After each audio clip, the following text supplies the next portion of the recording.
Selamat malam Bapak Ibu dan Saudara terkasih di dalam Tuhan Yesus Kristus. Kita berjumpa lagi dalam sapaan firman malam hari ini. Mari kita membaca dari Daniel 2 ayat 47. Demikian firman Tuhan. Berkatalah Raja kepada Daniel, sesungguhnya lah Allahmu itu Allah yang mengatasi segala Allah dan yang berkuasa atas segala raja, dan yang menyingkapkan rahasia-rahasia. Sebab engkau telah dapat menyingkapkan rahasia itu. Menurut Kamus Besar Bahasa Indonesia, agama adalah sistem yang mengatur tatanan keimanan atau kepercayaan dan peribadatan kepada Tuhan yang Maha Kuasa, serta tata kaidah yang berhubungan dengan pergaulan manusia dan manusia, serta lingkungannya. Agama berasal dari bahasa Sanskerta yang berarti tradisi.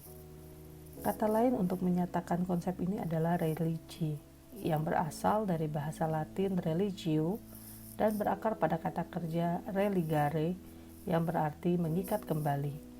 Maksudnya, dengan bereligi, seseorang mengikat dirinya kepada Tuhan. Sumber id.wikipedia.org.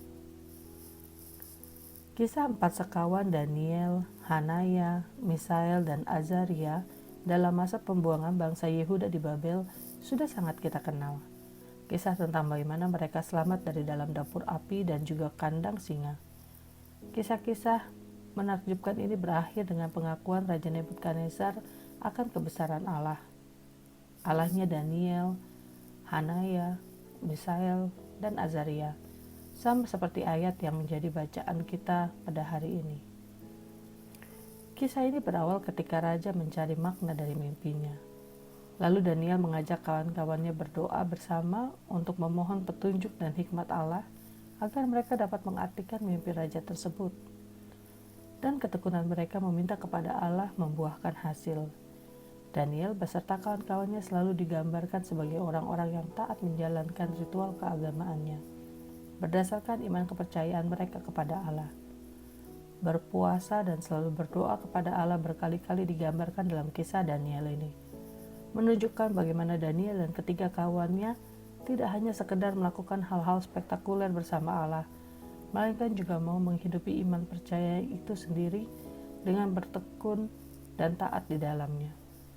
Tujuan utama mereka hanya satu, nama Tuhan dimuliakan oleh orang yang melihat iman mereka, seperti pada akhirnya di mana kitab Daniel ini ditutup.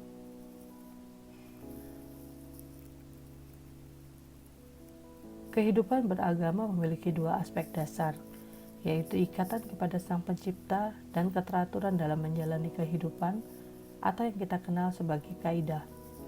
Keduanya bukan pilihan.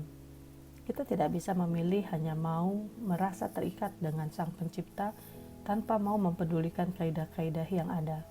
Atau sebaliknya, banyak sekali orang yang senang dimabukkan oleh ritual keagamaan pun bahkan simbol-simbol keagamaannya untuk memperkuat kesan ritual yang agamis yang diatur di dalam kaidahnya. Namun kehilangan kekuatan ikatan dengan Sang Pencipta, menjalankan kegiatan keagamaan tanpa terus-menerus berkoneksi dengan Allah tidaklah bisa demikian. Beragama tidaklah hanya sekedar untuk mengisi data KTP.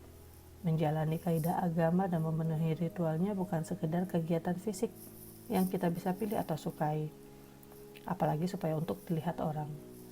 Beragama adalah kebutuhan dasar manusia untuk merasakan ketentraman dan ketenangan buat jiwanya. Mengetahui di luar kuasa dirinya masih ada kuasa lain yang tak berhingga, yang selalu mengawasi dan memelihara kehidupannya adalah sebuah kebutuhan psikologis yang kuat. Ketika seseorang memutuskan tidak mau mempedulikan kehidupan keagamaannya, tidak mau terus-menerus terkoneksi dengan Sang Pencipta, maka niscaya kehampaan dan kekosongan akan memenuhi jiwanya. Hidupnya mungkin bahagia secara lahiriah, bisa tertawa, bisa gembira, bisa bersemangat, bisa berhasil. Namun ketika badai hidup datang, ia sepenuhnya tidak pernah betul-betul kuat, karena ia tidak mengetahui ada tangan lain yang jauh lebih besar dan kuat dari kemampuan dirinya sendiri yang siap menolong dan menopangnya. Mari Hidupilah kehidupan beragama kita dengan penuh syukur dan bertanggung jawab, baik dalam memelihara konektivitas kita kepada Sang Pencipta setiap waktu, maupun bertanggung jawab terhadap keteraturan dan ketertiban yang kita lakukan.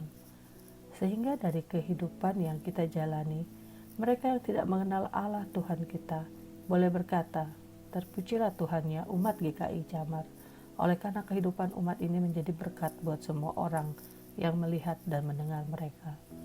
Tuhan Yesus memberkati kita semua. Amin.